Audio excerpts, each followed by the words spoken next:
L'équipe de France féminine a donc battu la Belgique 2-1 hier soir. Les voilà qualifiés pour les quarts de finale de l'Euro 2022. Ça, c'est la bonne nouvelle. Bon, il y a une mauvaise nouvelle. Hier soir, la star de l'équipe de France, Marie-Antoinette Katoto, s'est blessée.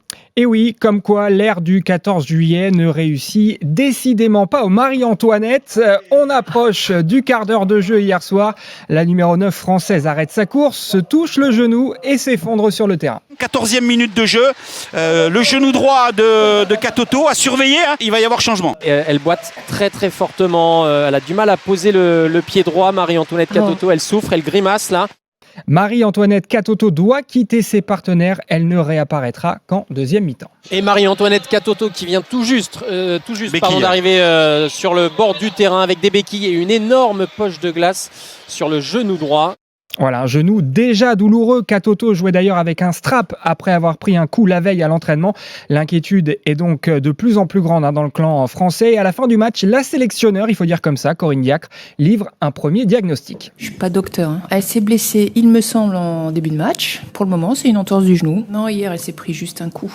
Aujourd'hui, c'est une entorse. Donc, rien à voir. Mais par contre, effectivement, c'est sur le même genou.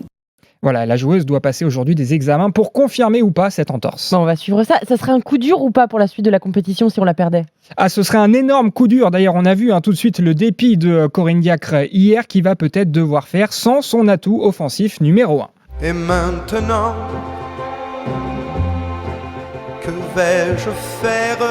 Et oui, que faire maintenant pour la sélectionneur ? Parce que Marie-Antoinette Katoto, c'est la superstar de l'équipe de France. 26 buts en 32 sélections, c'est là Kylian Mbappé au féminin. Écoutez d'ailleurs comment le champion du monde parlait d'elle il y a 3 ans lors d'une interview croisée. Marie est impressionnante parce qu'elle est vraiment typiquement l'attaquante moderne qui est capable à la fois de rester en renard des surfaces, mais aussi de pouvoir participer au jeu. Techniquement, elle est à droite, elle est capable de prendre la profondeur, donc c'est top.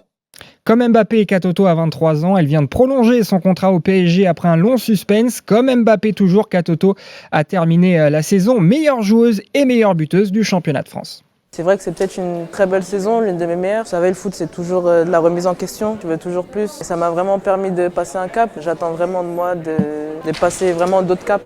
Et pour passer donc encore un nouveau cap, il y a justement cet Euro 2022, la première grande compétition internationale de Katoto avec les Bleus.